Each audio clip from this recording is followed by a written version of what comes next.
Hello guys and welcome to Tech Tricks Tutorials. In today's video, I'm going to show you how to use Shein points. First off, launch your Shein app and log in. Once you're in the home page, make a purchase. Just select on any of the item you want to buy.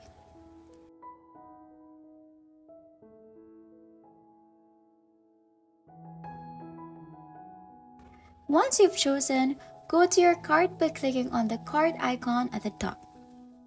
Here, check the item or items that you want to check out. Then, click on the checkout button at the lower right corner. Add your shipping address, shipping method, and you may also apply a code for a voucher.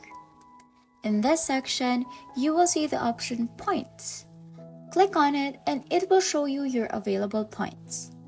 You can type in how much points you want to use, or you can just use them all. And that's it. You have now successfully used your Shein points. I hope you found this tutorial helpful. If you did, please don't forget to like, share, and subscribe for more tech tricks and tutorials. Thanks for watching, and I'll see you in the next one. Bye!